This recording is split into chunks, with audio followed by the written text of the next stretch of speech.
need. Got it. Hey, got it. Got it. Click the got it. There we go. Okay, do we want to watch the Olivet video again, or we've seen it and we can move on?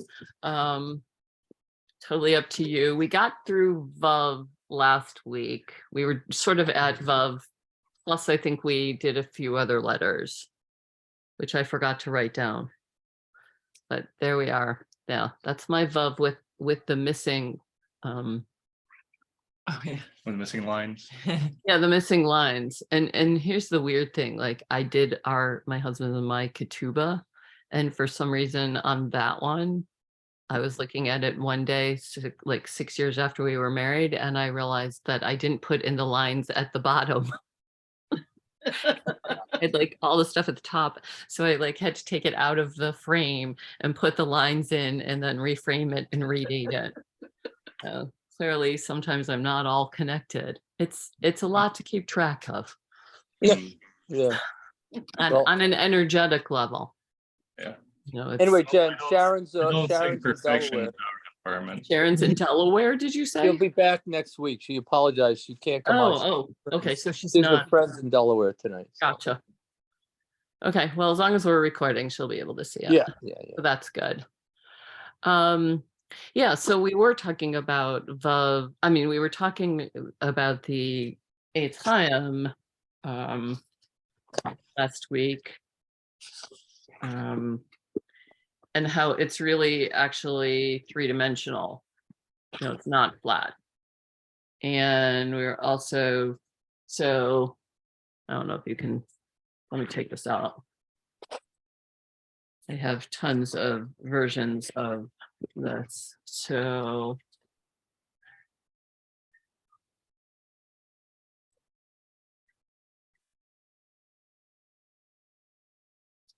let's see. Does that show up? That probably shows up pretty well. Yeah. Okay. Yeah. Tree of life. Yeah. Right. Yeah. And then it also, you can overlay it over the human body. So Keter's at the top, and then it kind of follows the chakra system. Yeah. And then it also follows, like, there's a concept of the four worlds that we talked about when we were talking about Dalet last week.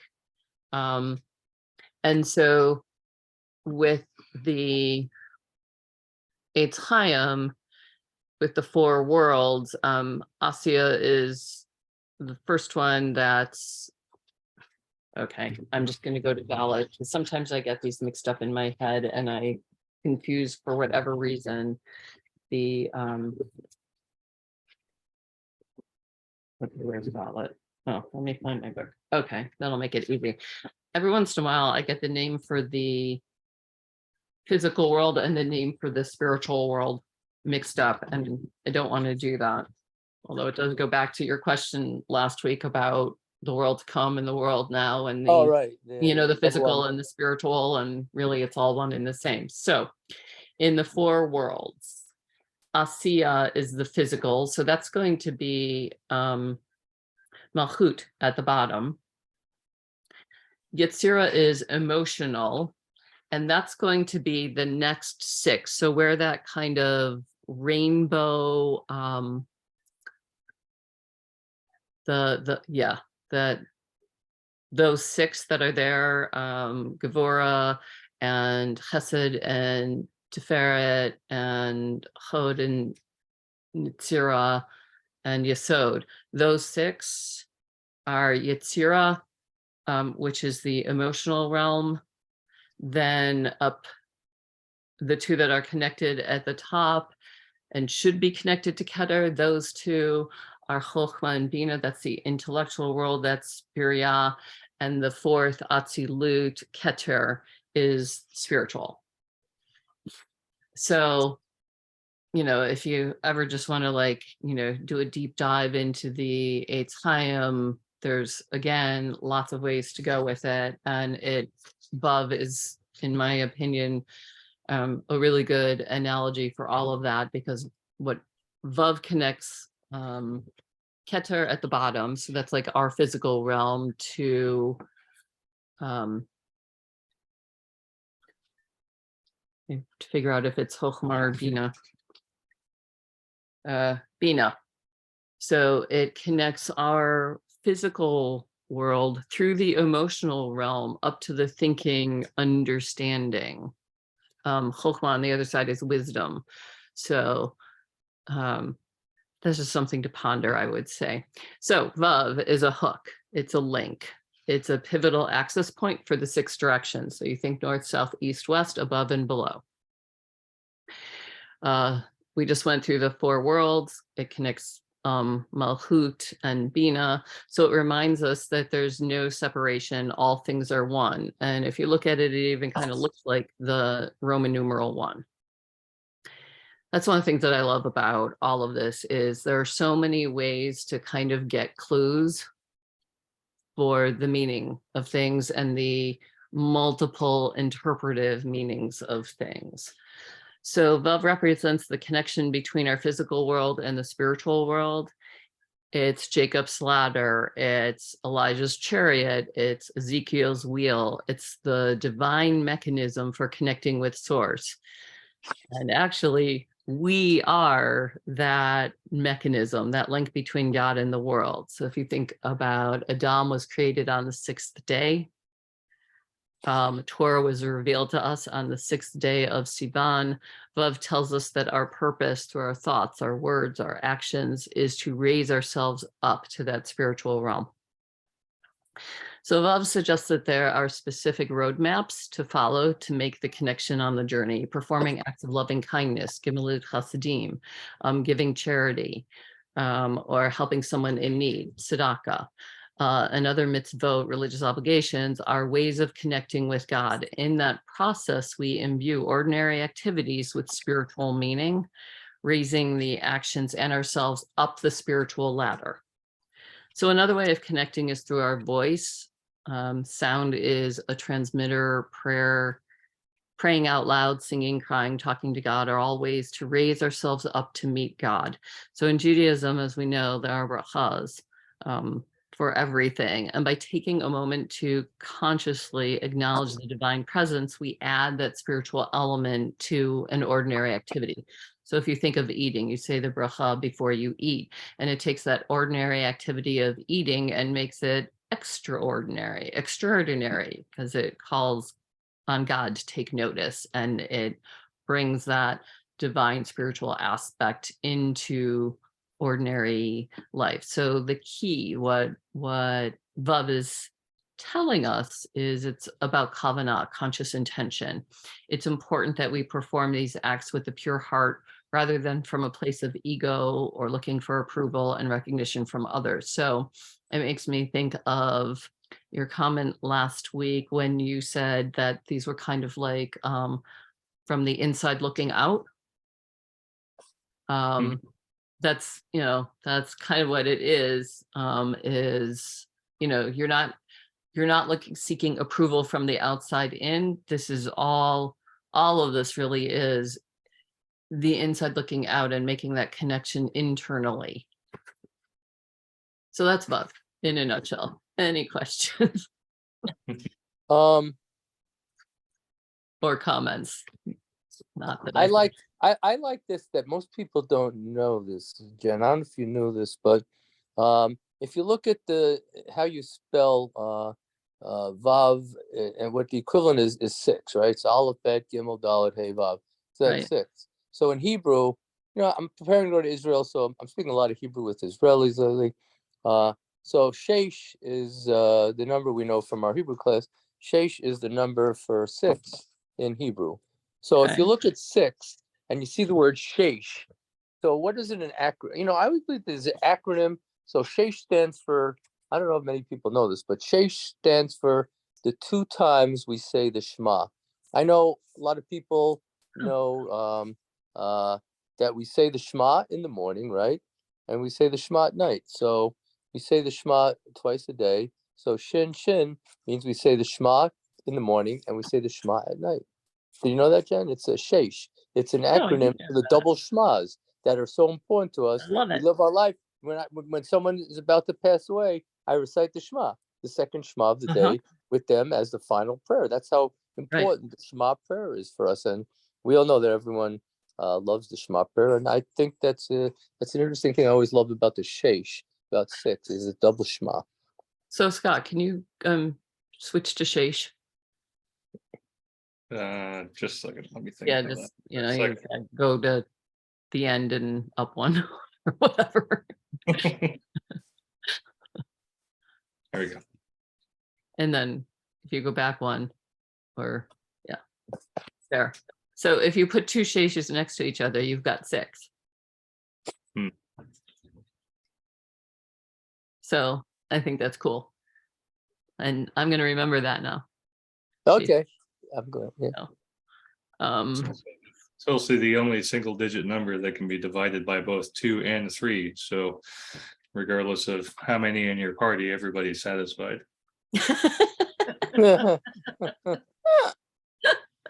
I love it.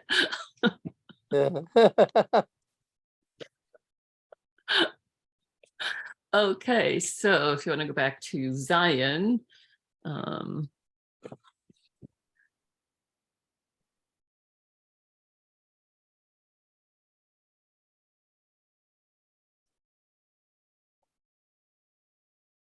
there we go. So Zion is shaped like a sword, and it the clue for us is to be mindful and discerning. It calls on us to be conscious of our thoughts, words, and actions. All you have to do is think about how a careless word can be a weapon of mass destruction by denigrating the human spirit. We see that all the time if you just look at news and politics and kids in school and, so so in every moment, I would say the thing about the alphabet for me, and I think probably some of this is coming from my, psychotherapy background. I really, the parts of the learning that I gravitated to was obviously sort of the psychological, messages of the letters, and the mindfulness that the mindfulness of the messages. And so Zion, one of its messages is that it really does call us to be conscious of our thoughts, our beliefs, what we think about, what we focus on, because what we focus on, whether it's through our thoughts, our words, our actions, that is how we create the world individually and collectively. So if we conclude that we are not serving the highest good, Zion encourages us to literally just cut away that which is harmful.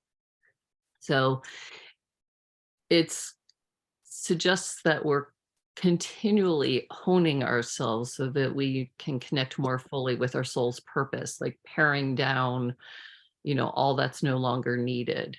Or no longer serve. So we consciously choose to move toward wholeness, unity, and integrity. On the other side, Zion also represents the notion of distinction and separation. It reminds us to take that time to remember that life is sacred. So it's the 7th letter. It reminds us to take time to rest, to reconnect with the sacred, to take the Sabbath, make it holy, to take steps to nurture and feed your soul. So that's kind of the gist of Zion. Anybody have anything they want to add? Yeah, I want to tell you something I learned in a Hasidic school in Israel. That when we talk about 7 being the 7th day of the week of Shabbat, if we look at all the things that I grew up with Shabbat, they all add up to 7. What is the first thing you do? You do a nair. You take a candle for Shabbat. You add up the numbers numerically, 50 and 200, 250, which is 2 and 5 is 7. What else do? We say Kiddush over wine. Yayin, Yud, Yud, Nun, final, 10, 10, 50 is 77. You look at Challah. What's the next thing? We have a Kiddush, we have Challah. Chet, Lamed, Hey, 8, 30, and 5, 43, 4, and 3 is 7. What do we eat? I grew up with dog. You're supposed to eat dog on Shabbat, which is fish, 4 and 3 is 7. And then what we did, not good for vegetarians, we always had basar, which is meat. 200, 302 is 502. 5 and 2 is 7. So everything we do on Shabbat adds up to 7. What do you think of that, Jen? I remember that from your few I years ago. love that. I Everything love that. we eat on Friday night adds up to 7. Yeah. And I did not know that. But what also like just came to me as you were saying that is that 7's a prime number. Yeah. You know, and so that it's like another indication of it sort of, you know, being special, you know, like not that there aren't, you know, prime numbers before that, but it's like it's just another sort of indication. Oh, and not last week, I think it was the week before, the word that I was trying to think of was tessellation when we were talking about I think we might have talked about it a little bit last week when you had asked about the like sacred geometry of things. Oh, yeah. Now I don't remember what I was going to tell you that. Oops. Oh. But oh, you know, like when you were just going through that, it kind of reminded me, you know, of that kind of tessellation, that Jewish life really is that kind of tessellation, but like we're not taught that when we're growing up. You know, like, you know, we send all these kids to religious school and you know, they don't learn these kinds of things. So like you don't get the sense of the depth and breadth and the mystery and the layers and levels of everything. So you know, that to me, you're telling us everything that we do on Shabbat and that it adds up to 7, you know, and then you tie that into the sacredness of Shabbat, you know, and the number, you know, associated with the 7th letter of the Hebrew alphabet. And it all just, it's like, you know, again, you can go so deep and so far and it's just, yeah. Okay, but I'm gonna tell you a little bit about this letter because when you said Kiddush, like that's the reason for the red, you know, so is Kiddush. The purple is the idea of spiritual. The 7, you know, the star is the idea of lighting the candle on the 7th day, you know, well, before the 7th, right, for Shabbat. So even in my designs, I try to convey those ideas. And then what I'm noticing now is like how much that Zion is like separated from like, it's like, I don't know if it's just the function of being on the screen, because I don't ever remember really like having that sense of separation the way it's like showing up for me now. It might not be showing up that way for you, but I'm like really seeing like something more 3-dimensional at the moment, or whatever that's worth, right? Yeah, I can see that. Okay, so that was Zion. Yes.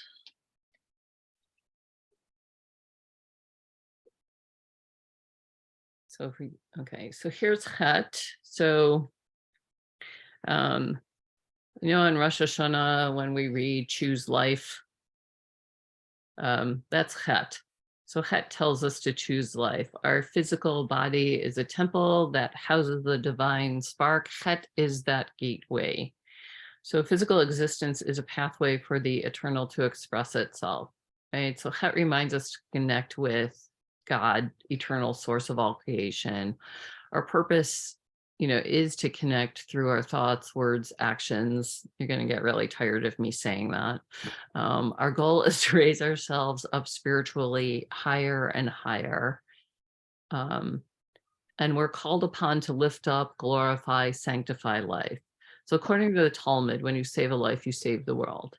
In Judaism, we're taught that life is sacred and no one person's life is more important than another's. And we all have a unique purpose and a part to play that we alone can do in creation and the reparation of the world. You know, no one can do it for us, right? So you've got that idea about saving a life, you save the world. You also have that idea in the Talmud of, you know, you don't have to do it all, but you know, we're each responsible for doing something. So through acts of loving kindness, we walk the spiritual path. So that's the pathway through the archway. And when we're not acting, you know, for a godly purpose, then we're not fully alive because we're separated from the eternal divine spirit of life. So Chet asks us to basically like tune into the flow and choose life. And when we do that, it's really about that connection with that like divine spark within. So in a way, like sometimes I think about it is, what would you do with your life if you weren't burdened by ordinary reality? Right? Like, how would that change what you focus on? And at the same time, and we talked about this a little bit last week with the 4 rabbis, who, rode the chariot and, went up, and one was killed, one came back evil, one died, one was killed, one went insane, and then Rabbi Akiva sat and drank a cup of tea. So it's like, you want to be grounded in ordinary reality because that's what lets you be safe while you soar. So it's like having your feet on the ground, well planted, well rooted. And then that is what allows you, if you pay attention to the consciousness, to your mindfulness, that's what lets you reach up into that infinite, infinity sign up there, and make that connection. The other thing that just came to mind now is the second creation story, the one that, I think of it as the second one, the one that starts on day 8 in Torah, right? So God creates the world and then God rests. And on the 8th day, we as human beings join in that story, and we are co-creators. And we are also responsible for how the world goes. So that's like all in Chet, the meaning Chet. Any questions, comments, ideas? Yeah, I have an idea about this letter. I always liked. To me, the Chet always represented Chaim, life. So when we have Chet, Chaim, life. So what is life? If you take the number Chet, it's the 8th letter. So what is it in Hebrew? Like we did with the Sheish, it's Shmona, right? Shin Mem Nun Hey. But if you rearrange the letters of Shmona, it spells out Neshama. Nun Shin Mem Hey. So what do you have life? If you don't have the letter Chet, if you don't have a Neshama, what good is your Chaim? Your life without a soul, you're sort of like a stone. Right. And your neshama is a consciousness level. Yeah. And so Rabbi Wolpe recently, I guess a couple days ago, put something up on Facebook about how Adam and Eve ate from the tree of life. Right. And then somebody was like, no, it was the tree of good and evil. And he comes back and says something like, well, in some interpretations, they're the same tree.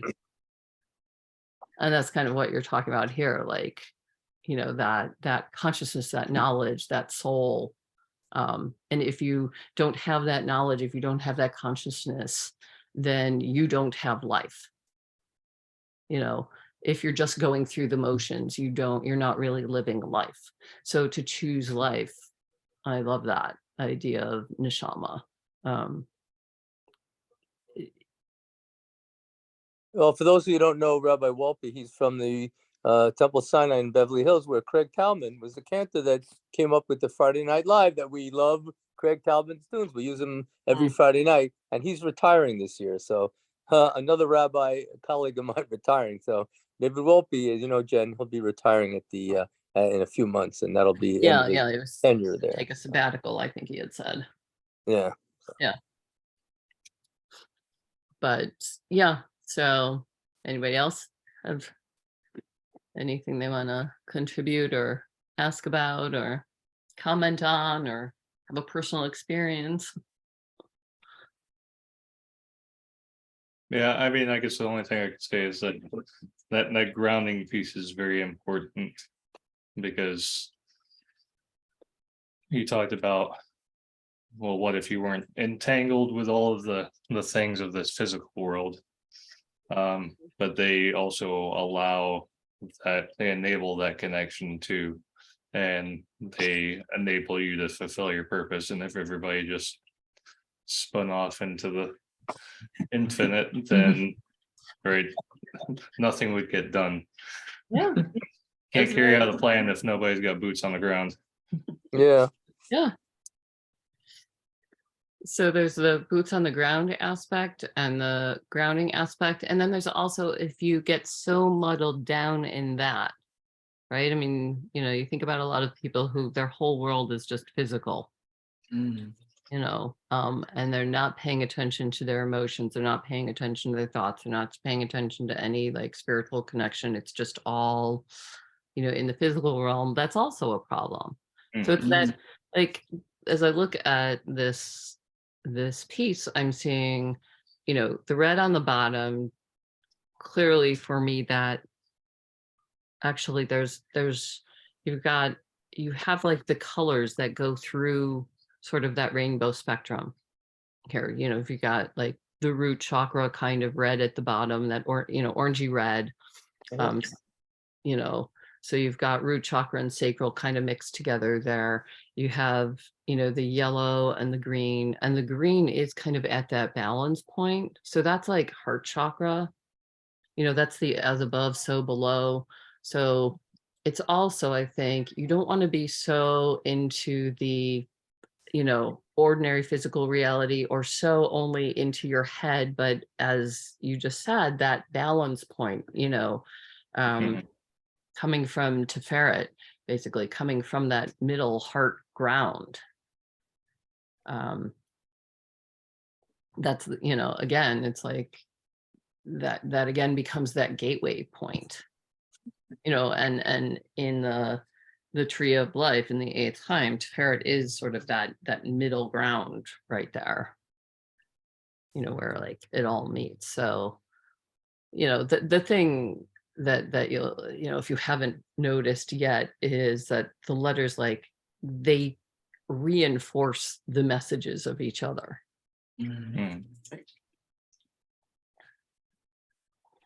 Green's also right in the middle of the visible spectrum for us.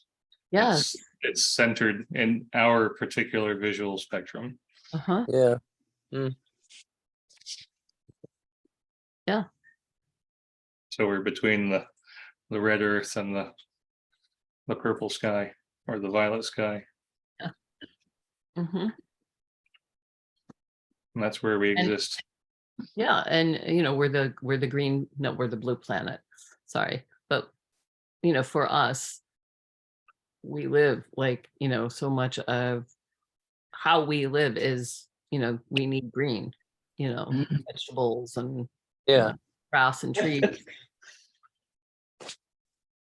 Yep. To me, it's like like religious faith.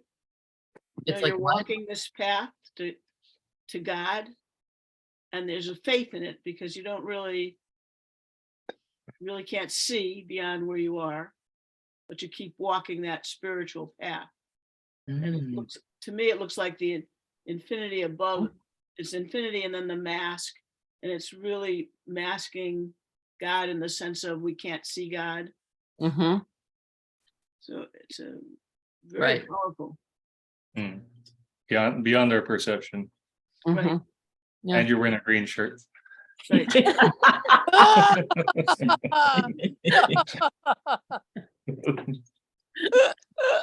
That's funny. All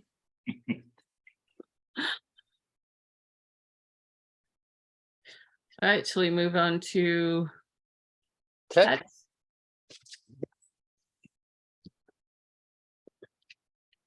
Okay, so Tet says that it's about goodness. So if you think of the word tov, good. So Tet is about goodness in life, that it's all around us, glowing brilliantly and radiantly, enveloping us in warm golden glow, but most of the time I would say goodness is easy to see and hear, smell, feel, taste. We know when something's good, right? It's obvious. So the challenge comes when goodness is not obvious, because that's when we're called on to have faith and to look beneath the surface. and we're kind of back to that idea, where we talked about in Gimel, where, things exist in their opposites. So goodness exists, if you sort of have that idea that goodness exists in everything, then it's like, where is it in those times of darkness? So in that area, like where that tiny little opening is, that's like God enters through the tiny opening at the top of the letter. And that we have to go down into our depths. Sometimes we have to really go down into the depths of our darkness to find the light. And it really only takes a tiny spark to illuminate the darkness.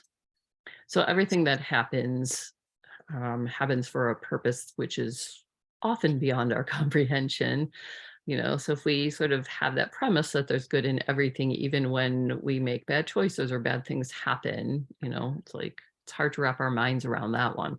But in times of crisis, people come together and help each other out. So when I did the series and I hung it up when I had it as a show,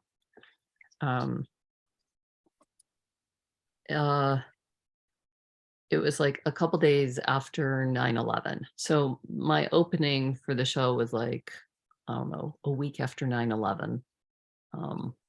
No, I think I hung it right before 9/11, then 9/11 happened, and my opening reception was 2 days after that. And then the show hung, and somebody, came and saw the show and wrote me an email and really questioned me about Tet. And how could I say that there was goodness in everything, especially after 9/11 happened? And it was really raw for all of us. And I said, Tet literally showed up in all the first responders who went, people who went, and brought food, people who went and checked in on their neighbors. That is Tet. So even in those times when it seems like there is nothing good happening in the world, in our world, in our experience,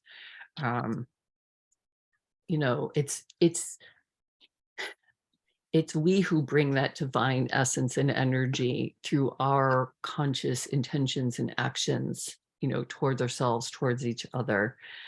So, because we live in this world of, what we often perceive as duality and separation, the challenge is to move towards unity and connection. And when we can do that, if we don't do that, then we experience times of darkness and suffering, and sometimes seemingly bad, awful things happen. We can certainly point to them easily enough. So from our point of view, we can't understand how God would allow these tragedies and suffering to happen. So Tet suggests that we look around and see the human spirit rising to the occasion.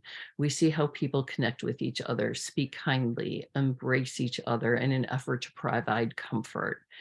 So see how the heart opens, words are spoken, eyes are gentle and soft. These are signs of that spiritual goodness that's always present and available to us. And it's kind of up to us. Are we going to open to it? Are we going to let it flow through us? Are we going to let it in so that we can then connect with others? So Tet tells us that, to the best of our ability, we must find that light hidden in the dark, that we must move through the darkness toward the light. It's another version of choose life. Tet tells us that one tiny speck of light is powerful enough to dispel the darkness. And in every situation, it's kind of our imperative to look for the goodness, to look for the God within, to look for the good within. And that, to have that faith, to trust in God. And bad things are bad. This is like one of those sentences that I don't particularly like, but from a spiritual kind of thing. And if we think back to that conversation about Aleph, where all is possible and all potential, without the perception and judgment put on it. So bad things are bad because we judge them. Like bad things are bad because we live in a world that starts with bet, not a world of aleph, right? So we live in a world of duality, which implies that we have that kind of judgment. So the truth is that events happen, and we give them meaning. So we choose to act and we're responsible for our conduct. So we suffer the consequences or we reap the rewards accordingly. So Tet encourages us to focus on the light, to find the good, to act on the good, even in our darkest moments. And if we have faith, when we choose goodness, God becomes visible. And God becomes visible through our connection. The other thing that like just came to mind, as I was saying this is, I don't know if you all know the book or saw the movie, the what is it? The Something Exotic Marigold Hotel. Oh, that was great. Yeah. Right. And so there's a line in it that says, everything will be okay in the end. If it's not okay, it's not the end. So it's that idea that, there can be bad things happening. And again, it's kind of like where you put your focus, where you put your faith. So if you just kind of keep your focus and keeping conscious and keeping intentional, and keep moving forward, eventually you'll get back to that place where it all looks good. It also kind of reminds me of the weather. It's always changing. In our reality, the weather's always changing. The weather's just the weather. But for us, there are good sunny days, there are rainy days, there are earthquakes, there are snow storms, but it's just the weather. So it's really, Tet really does say about where we put our focus, and that it really doesn't take much. I mean, if you say hello to somebody and they're having a bad day, it can light up their life. Smile at somebody and, you can just watch how, somebody smiles back, and all of a sudden there's that kind of light, good energy. So that's Tet. Anybody have anything they want to add? Yeah, I wanted to add, does anyone know the name of Abraham, the first Jew? Does anyone know his mother's name according to the Talmud? No. This is a good ask the rabbi. I'm sure I could find out for you. Amathli. Okay, her name was Amathli, and she married Terach, who was the father of Abraham. Now, when you think of the 9 of the Tet, you think of the 9 months of pregnancy, but it could also mean 9 months of not only physical but spiritual pregnancy. If you look at what the name that the first Jew, Avram, if you look at his number, Avram, Aleph Bet Resh final Mem, it's 243. It's a 9. So the first Jew actually, Jen, had a 9. It was a 9. He was a 9 number. Now, why did he not stay a 9? Because the way the universe worked, couldn't have a child with being Avram. God added the Hey, and all of a sudden it became Avraham. So what's so special Avraham's name? Adding the Hey, now his number is 248, which is the number of limbs in our body, which is the 248 positive commandments that we have in the Torah. So God made him a 248 to remind us of, we think of Abraham now, we think of all the positive commandments based on Abraham's limbs, and Abraham, also the total number of that positive commandments that make up the 248 and the 365, they add up to the 613 of the commandments that that ideally one should try to fulfill in a lifetime.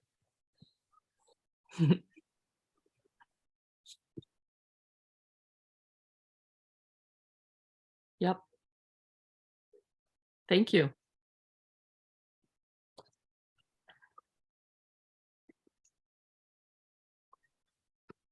We want to move on to Yud. Yeah. Can we do another letter, guys, tonight? Okay, Yud is 10. So 10 directions, 10 plagues, 10 commandments. Everything comes from one source. So Yud is Aleph projected forward. Yud points beyond itself. So Aleph was all potential and possibility.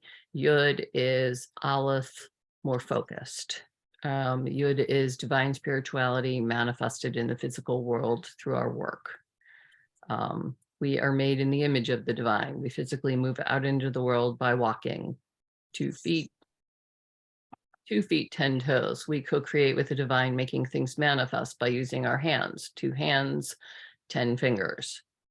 So Yud suggests that while connecting to the divine through thoughts and feelings is good and important, it's not enough. And that's, I think, Scott, you were saying that, if we were just all in our head all the time, that won't work, So it's about having that connected, integrated space. So to be integrated, our thoughts, feelings, and actions need to be in alignment. So what we do, how we act, is the manifestation of our spirituality. So acting, creating, doing manifests the spiritual in our daily consciousness, in our physical existence. So if I were going to redo this one, I had it that's really more that hand in the middle there really is a cuff. It's the container. If I were going to go back and do it, I would actually have it as the yod, but for some reason I didn't catch that until, and here's the thing, I was doing this and I think it speaks to the idea that, we can always keep learning more and more. So at the time of my understanding, all I got was the hand. I don't even know why, I didn't connect Yud and Yod, more specifically, because it certainly showed up in the hey, but maybe I had done this before I had done the letter hey, because remember I told you I did them out of order. So that center hand really should be a yod, in my personal opinion. It should be the pointy finger. Which also, I think, better conveys that idea of focused attention, of, where God as Aleph, as one, is sort of, amorphous and ethereal and boundless. 10, as Yod is, this is the way to go kind of idea. It's much more intentional and conscious and directed. So anybody have anything they want to think about there? Yeah, on the Yud? Yeah, anything you want to add?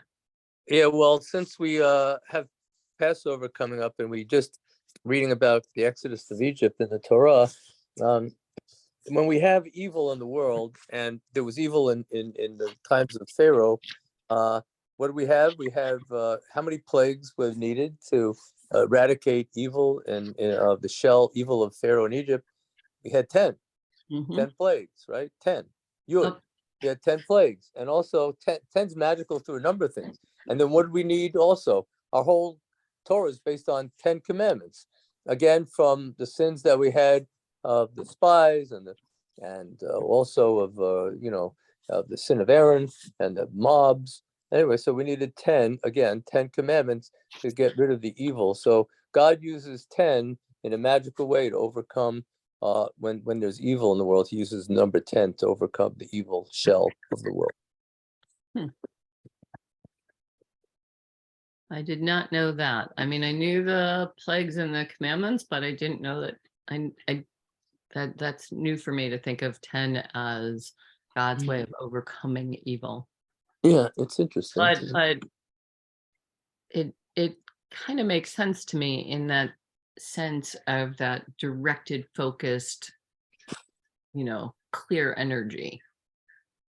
Well, the 10 Sphirot. It's no longer that amorphous, all potential and possibility. Now God's like, in your example, God is like directing the energy now. Yeah.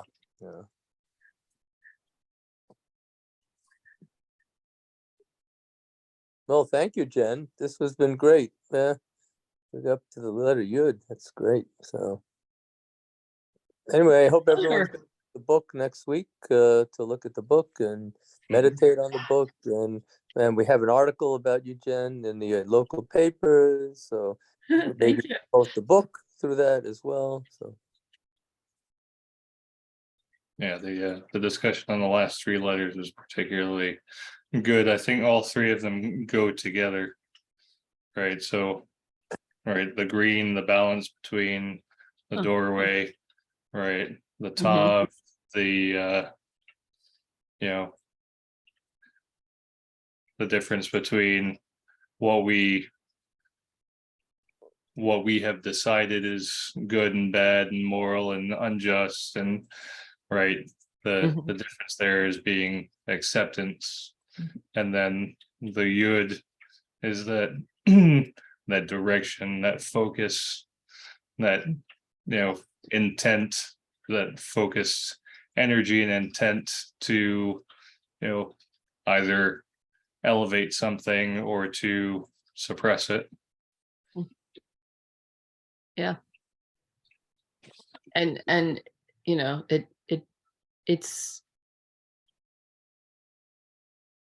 it's that divine spark, and it pulses through everything. The other thing about yud, I mean, it's a teeny tiny little mark, right? It's the smallest letter. And yet it has so much energy and potential and possibility in it.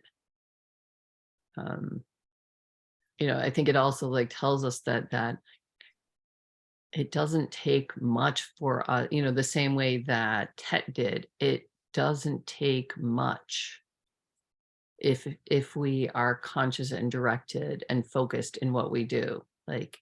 Sometimes it can just be the tiniest little thing that can make the biggest difference.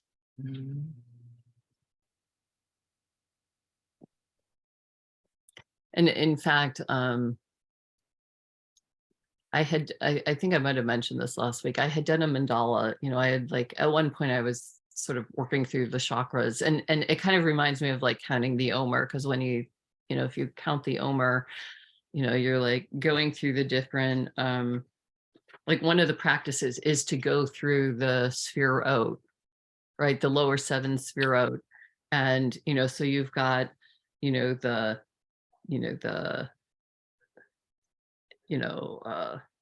they run through, right? So you've got the Malchut of Malchut and the Yesod of Malchut and the Chod of Malchut, right? So I had been doing that before I had gotten into this work. I was doing something similar through the chakras, and it was the 6th chakra, so it was the throat chakra, I think. No, that would be 5th, 6th, whatever. Yeah. 6th chakra, right? Third eye. It was something like the 5th layer of the 6th chakra, whatever it was. And so I remember it was a 5-pointed star inside a 6-pointed star, and it was this whole geometric thing. And I looked at it, and it just felt really off. And I set my protractor on it, and it was literally 1 degree off. Yeah. And it was the most jarring experience. And it brought home to me the idea that even 1 degree off can be a lot under certain circumstances. And I think that that's part of the lesson of Yud, is that something so tiny can be so powerful.